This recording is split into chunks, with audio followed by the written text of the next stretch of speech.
মা, আমি জঙ্গলে হরিণ শিকারে যেতে চাই, যদি তোমরা অনুমতি দাও। না বাবা, তোকে আমি কোনো মতেই জঙ্গলে যেতে দিব না। তোরা তো জানিস, তোরা এই দুই ভাই বোনকে আমি চোখে হারাতে পারি না। বাবা সাদ, এসব কথা বাদ দে বাবা। তোর এই শখটা আর কোনোদিনও পূরণ হবে না, কারণ তোর বাবা এক কথার মানুষ। মন খারাপ করিস না বাবা।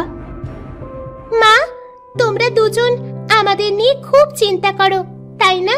তোমাদের যদি এতই চিন্তা হয় তাহলে ভাইয়ার সাথে আমিও যাই। আমরা দুজন দুজনার খুব খেয়াল রাখতে পারবো। আমার মেয়েটা এবার একটা কাজের কথা বলেছে। ওগো, আমার ছেলেটার শখটা তুমি এবার অন্তত পূরণ করতে দাও। আচ্ছা, ঠিক আছে। এত করে যখন বলছো, তাহলে তোরা দু ভাই বোনই যা, তবে সাবধানে যাস। এই তো আমার সোনা বাবা, আমরা এক্ষুনি যাব, আর তোমরা আমাদের নিয়ে কোনো চিন্তা করবে না, আমরা সময় মতো চলে আসব।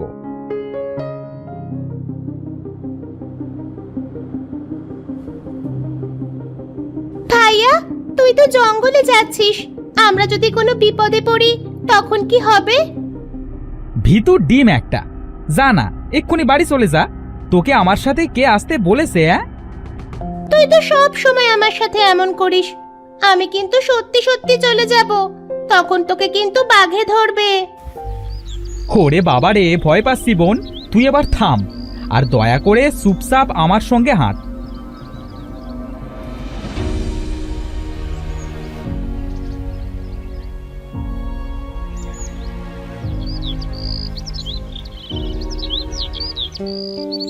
ভাইয়া, আমরা তো জঙ্গলে চলে এসেছি, এখন কোথায় যাবি? আশেপাশে তো কোনো হরিণ দেখতে পাচ্ছি না। চল বোন, আমরা আরেকটু জঙ্গলের ভেতরে যাই। জঙ্গলের মুখে তো কোনো হরিণ পাওয়া যাবে না, আর একটু ভেতরে গেলে হয়তো বা পেয়ে যেতে পারি।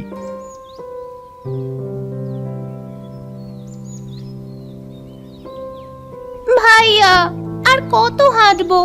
দেখ, আমার পায়ে ফোসকা পড়েছে, আর হাঁটতে পারছি না।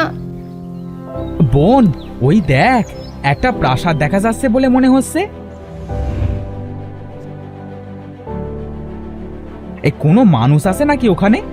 চল, হ্যাঁ, আজকের দিনটা আমরা থাকতে পারি কিনা দেখি।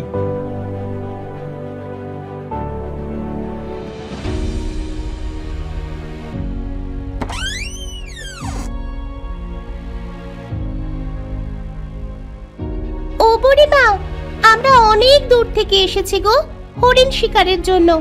আজকের দিনটা কি আপনার এখানে থাকতে দিবেন?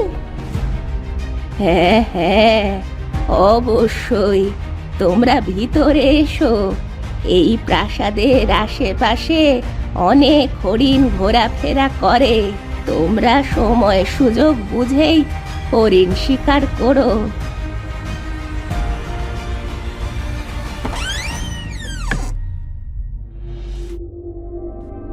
এখানে বসতে লাগো, আমি তোমাদের জন্য কিছু খাবার নিয়ে আসি।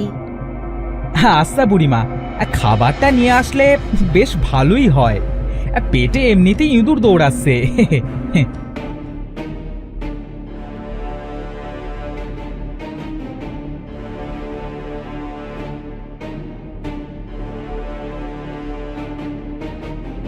ভাইয়া, দেখেছিস বুড়িমার ঘরে কিছুই তো নেই, এই আয়নাটা ছাড়া। তাতে তোর কি? বুড়িমা একা থাকে, এত জিনিস দিয়ে কি করবে? ভাইয়া দেখ, আমাকে কত সুন্দর দেখা যাচ্ছে, ছোট্ট একটা পরীর মতো। পড়ি না সাই, তোকে একদম পেতনির মতো দেখতে। তোদের সাথে আমার দেখা শেষ, আমার আয়নার জগতে তোদের স্বাগতম।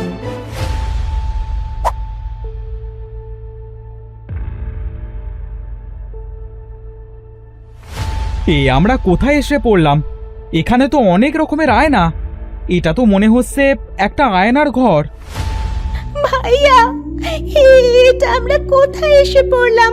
এখান থেকে আমরা বের হব কিভাবে? বুড়িকে ভাবলাম কত ভালো, কিন্তু ওটা তো একটা দুষ্ট বুড়ি।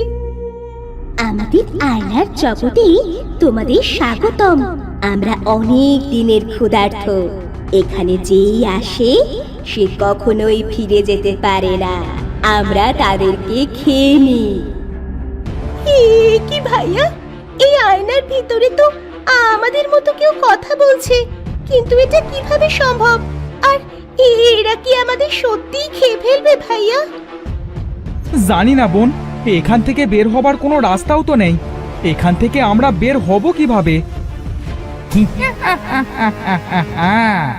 এখান থেকে তোরা কোনো দিনও বের হতে পারবি না, কারণ যে আয়না দিয়েই তোরা বের হতে যাবি সেই আয়নাটি তোদের খেয়ে ফেলবে। এখানে কারো না কারোর পেটে তোরা যাবি। ভাইয়া, আয়নাগুলো আমাদের খাবার জন্য মিথ্যে কথা বলছে না তো? চল চল, আমরা যে কোনো আয়না দিয়ে বের হওয়ার চেষ্টা করে দেখি। হ্যাঁ বোন, চল, সেটাই ভালো হবে। চেষ্টা তো করে দেখতেই পারি, যদি এই ক্ষুধার্ত আয়নাদের হাত থেকে বেঁচে ফিরতে পারি।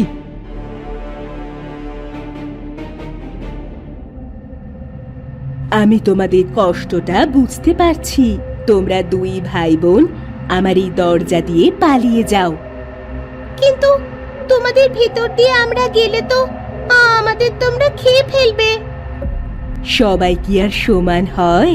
তোমরা আমার আয়নার ভিতরে ঝাঁপ দাও, দেখবে তোমরা পার হতে পারবে। বোন, এই আয়নাটি মনে হচ্ছে ভালো। চল, আমরা এই আয়নার ভিতর দিয়ে বাড়ি ফেরবার রাস্তা পাই কিনা দেখি।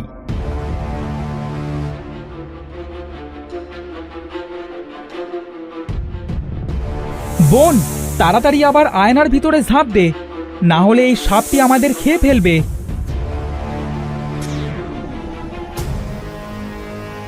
মিথ্যুক আয়না, আমরা তোমাকে বিশ্বাস করেছিলাম, আর তুমি আমাদের এভাবে ঠকালে। এখনই তো সাপটা আমাদের খেয়ে ফেলতো। ওই সাপটাই তো আমার প্রতিরূপ। এখানে সবাই আয়নায় তোমাদের খাওয়ার জন্য ছলনা করবে, তবে এখানে একটা আয়না দ্বারা তোমরা বাইরে বের হতে পারবে, কিন্তু সেই আয়নাটা তোমরা কোনোদিনই খুঁজে বের করতে পারবে না। এটাও আবার তোমার কোনো চাল নয় তো? না, এখানে এমন একটি আয়না আছে, সেই আয়নার ভিতর যদি কেউ প্রবেশ করে তবে তারা তাদের বাড়িতে যেয়ে পড়বে। কিন্তু আজ পর্যন্ত এখানে যতজন এসেছে কেউ সেই আয়নাটি খুঁজে পায়নি। যেই সেই আয়নাটি খুঁজতে গিয়েছে সবাই কোনো না কোনো আয়নার বলির শিকার হয়েছে। কিন্তু তোমরা আমাদের খেয়ে কি করবে? দয়া করে আমাদের ছেড়ে দাও। তোদের খেয়ে আমরা অনেক শক্তিশালী হব। এখানে যেই আসে তাদেরকে খেয়ে আমরা একটু একটু করে অধিক শক্তির মালিক হই। বোন, এদের সাথে কথা বলে বেশি সময় নষ্ট করা যাবে না। চল, আমরা সেই আয়নাটি তাড়াতাড়ি খুঁজে বের করি।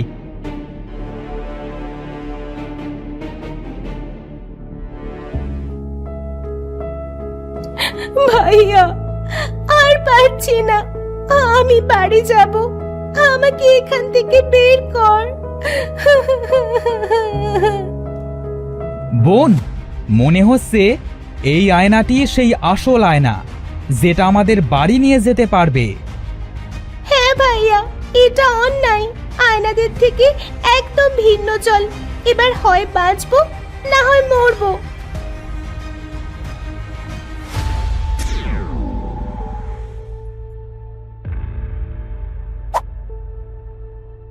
কি, তোরা কোথা থেকে উড়ে এসে পড়লি? দেখি দেখি, তোদের কোথাও লাগেনি তো? না মা, আমাদের কোথাও লাগেনি। মা, মা জানো আমাদের সাথে কি কি হয়েছে?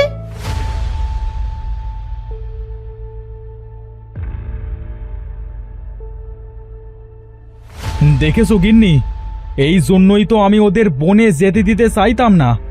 তোমার জন্য এদের যেতে দিলাম। আজ যদি এদের কিছু হয়ে যেত, আমি ওদের কোথায় খুঁজতাম বলো তো? হ্যাঁ, আমারই ভুল হয়েছে রে। আমি আর কোনোদিনও তোদের কোথাও যেতে দিব না। চল চল, তোদের খেতে দি। হ্যাঁ মা, কিছু খেতে দাও, আমার পেটে মনে হচ্ছে ইঁদুর দৌড়াচ্ছে। মা, ওকে খেতে দিও না, ওকে হরিণ ধরতেই পাঠিয়ে দাও। ওর সাথে গিয়ে আমার এক্ষুনি মরা লাগতো। তোমাদের আমি কোথায় পেতাম বলো? এই পেতনি, তোকে কি আমার সাথে যেতে বলেছিলাম? গেলি কেন? তোরা আর ঝগড়া করিস না, থাম এবার। তোদের সেই ছেলে মানুষই এখনো গেল না। দুজনেরই কান ধরে এবার মলে দেব। কম কথা বলে খেতে চল।